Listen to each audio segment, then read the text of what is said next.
ഡൽഹിയിൽ നടന്ന കേന്ദ്ര കമ്മിറ്റി യോഗത്തിന് റിപ്പോർട്ടിംഗ് ആയിരുന്നു സംസ്ഥാന സമിതിയിലെ ആദ്യ അജണ്ട. കോൺഗ്രസ് പിന്തുണയോടെ സീതാറാം യെച്ചൂരിയെ വീണ്ടും രാജ്യസഭയിൽ എത്തിക്കണമെന്ന ബംഗാൾ ഘടകത്തിന്റെ ആവശ്യം കേന്ദ്ര കമ്മിറ്റി വോട്ടിനിട്ട് തള്ളിയ കാര്യം തീരുമാനങ്ങൾ റിപ്പോർട്ട് ചെയ്ത എസ് രാമചന്ദ്രൻപിള്ള സംസ്ഥാന സമിതിയെ അറിയിച്ചു. 4 കാരണങ്ങൾ കൊണ്ടാണ് യെച്ചൂരിക്ക് മത്സരിക്കാൻ അനുമതി നൽകാതിരുന്നതെന്ന് അദ്ദേഹം വിശദീകരിച്ചു. 1. ജനറൽ സെക്രട്ടറി പാർലമെന്ററി പദവി വഹിക്കുന്നത് ഉചിതമല്ല. 2.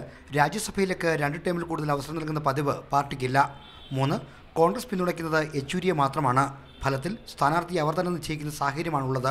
അത് അംഗീകരിക്കാനാവില്ല. 4. നേരത്തെ PB തള്ളിയ ആവശ്യം ബംഗാൾ ഘടകം വീണ്ടും ഉന്നയിച്ചത് അംഗീകരിക്കാനാവില്ല. തുടർന്ന് നടന്ന ചർച്ചയിലാണ് സീതാറാം യെച്ചൂരിക്കെതിരെ രൂക്ഷമായ വിമർശനങ്ങൾ ഉണ്ടായത്. ബംഗാൾ ഘടകത്തിന്റെ പിന്തുണയിൽ കോൺഗ്രസ് സഹായത്തോടെ രാജ്യസഭയിലെത്താനുള്ള യെച്ചൂരിയുടെ നീക്കം ജനറൽ സെക്രട്ടറിക്ക് ചേർന്നതല്ലെന്നായിരുന്നു ചർച്ചയിൽ ഉയർന്ന പ്രധാന വിമർശനം.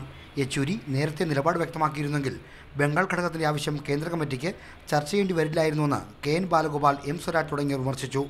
ബംഗാൾ ഘടകത്തിന്റെ താൽപ്പര്യങ്ങൾക്ക് കീഴടങ്ങരുതെന്നും യോഗത്തിൽ ആവശ്യമുയർന്നു. കേന്ദ്ര കമ്മിറ്റി തീരുമാനങ്ങളിലുള്ള പൊതുചർച്ച പൂർത്തിയായി. സംസ്ഥാനത്തെ പൊതു രാഷ്ട്രീയ സ്ഥിതിയും സംഘടനാ കാര്യങ്ങളും സംബന്ധിച്ച റിപ്പോർട്ട് കോടിയേരി ബാലകൃഷ്ണൻ സംസ്ഥാന സമിതിയിൽ അവതരിപ്പിക്കും. R. ശ്രീജിത്ത്, മാതൃഭൂമി ന്യൂസ്, തിരുവനന്തപുരം.